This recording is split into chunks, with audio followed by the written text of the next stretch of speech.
But instead he's come down to help out and he's going to do our videoing for us.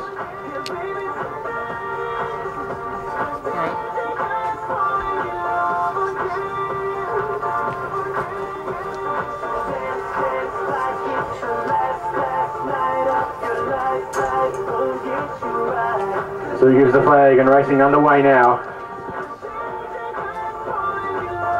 And Jane on the red bike with the blue and yellow skin suit, Sue in the black of Team Splat.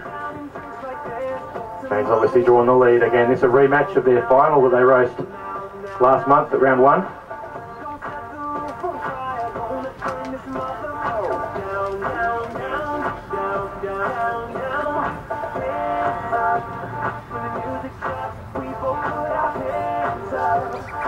Just accelerating a little bit, trying to make sure that Jennifer can't take a run at her off the bank.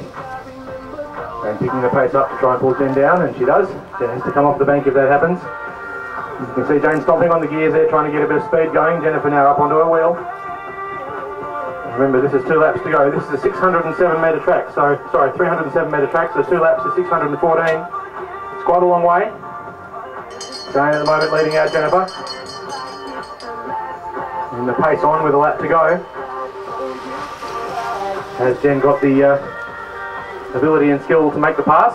They were practicing it on Friday night at this, giving themselves a bit of room and running them down. Are they going to do it this time? Can Jen get around Jane? Jane stretching the lead out a little bit this time. Jennifer making a bit of move around the outside. Maybe she's trying to give herself some room. Jane stays in the lane. It's going to be a run for the line. Are they going to go to the correct line? Oh, and I think Jane got that one by half a bike by the look of it from here. So Jane...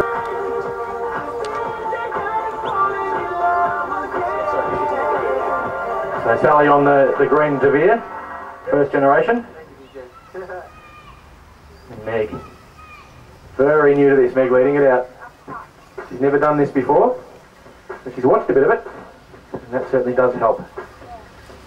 Showing some pretty good skill there. She's managing to ride around the track and keep a good eye on Sally. You can see there the skill of watching a rider who's following you, very important, so that you can react to them.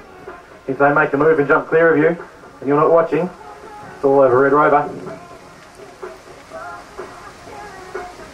We'll see how this one pans out. A lap and a third to go.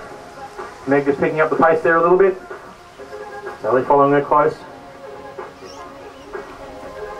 Big northerly blowing at the moment. The bell rings now. Quite often is the case in racing, especially with inexperienced racers. As soon as they hit a bell, they go, because it's kind of like a switch. We'll see if that ends up being the case with a lot of people here today, but on this track, it's like when the bell rings, you've usually got about 400 metres to go, which is usually not a bad distance to hit the gas anyway, so it's kind of convenient. But here we go, Meg, still leading Sally out. Sally sitting off way high out, not getting any help from Meg's draft. Meg staying a little bit of a drift there out of a lane, but she's holding off Sally quite well, and Meg wins her first ever bike race. Congratulations, Meg. Skill to learn. The ability to ride a track without actually looking where you're going. It's very important with sprint. You're leading out. And Mark in the black, Jordan in the white top, both with white helmets.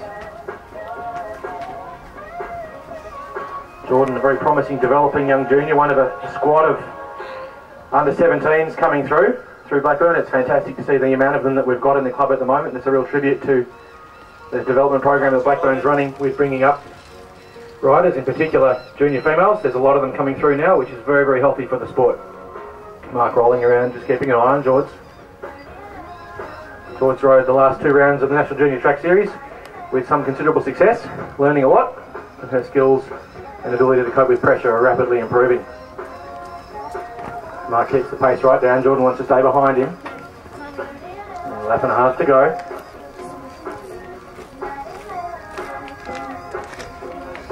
Riding really, really slowly is one of those tactical gambles you take if you're banking on having a bigger jump than the other rider. If you're an explosive rider, you want a slow race that finishes quickly. If you're a faster rider without such an explosive jump, as a general rule, you want it to go quickly so that you can nullify the jump and take more of an advantage of track position. So Mark keeping the pace right down, and Jordan quite happy to play along with that at this point. Interesting to think why they're doing it. Always try and analyse why your opponent's doing what they're doing. Mark drops down and up and down the lane, just swerving around a little bit. Jordan looking for an opportunity to duck underneath him, but the pace still not on. It's going to be a late jump. Mark perhaps gambling on being able to out-jump Jordan. Jordan at this point content to play the same game. She's blindsiding him now, he doesn't know where she is now. He jumps out of the saddle and makes the move, Jordan chasing. There's about 240 metres to go. Can Jordan come around the outside? Has she got the speed? She's got to go the longer way, but she's got the jump on mark. And goes around the outside. And just too much speed there. And Jordan outclassing Mark. That didn't go the way I thought it was going to go in terms of what was the right tactic for them, but there you go. Jordan certainly gets the flag and they're away. Johnny Lewis in the black and white, Merv in the Blackburn skin suit with the grey, white and red. Merv on a beautifully restored old steel frame. There's a lot of work and devotion gone into maintaining his bicycle, and it is a beautiful bike. And at the moment content to sit right hard on John's wheel. Kept on guessing as to where he is. And the advantage of sitting right there is the lead rider in front of you finds it very hard to follow you, so I don't know where you are. The disadvantage is there's not much you can do from there. If you're really hard up on someone's wheel, you can't give yourself a lot of room. You certainly can't accelerate past them with any sort of speed. You have to make your acceleration from the same speed as the other rider, which means it's hard to pass. And generally, we try and teach you need to lay off your lead rider by a couple of bike lengths so you have room to vary the pace around without them necessarily knowing. Merv now starting to do that, moves up the track a little bit to give himself some room, and John immediately shuts it down. Bell rings, Merv jumps, John jumps with him. John owns the lane, Merv's going to have to go the long way. Remember, there's 2 tenths between these two riders in qualifying in Merv's favour. But John has the lane now, so Merv's going to have to go the long way. The wind has died almost completely to nothing. At least from where I'm standing in the doorway here. Looks like John might hold Merv off here. So again, remember, John was 2 tenths lower in qualifying. Merv coming with a charge, but Johnny Lewis takes David in the black and white, and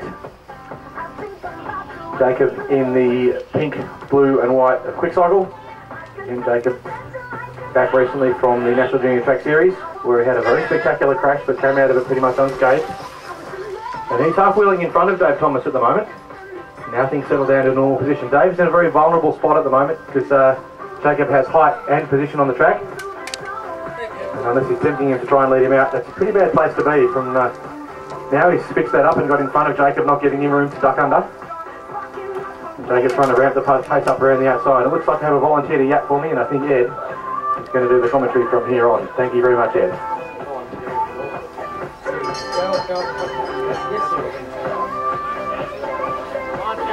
And Jacob's got the jump. He's looking good. He's coming off some relatively good form, even though he's had a crash. He does have the gap on David though, and I reckon he can just cruise into the line, not have to spend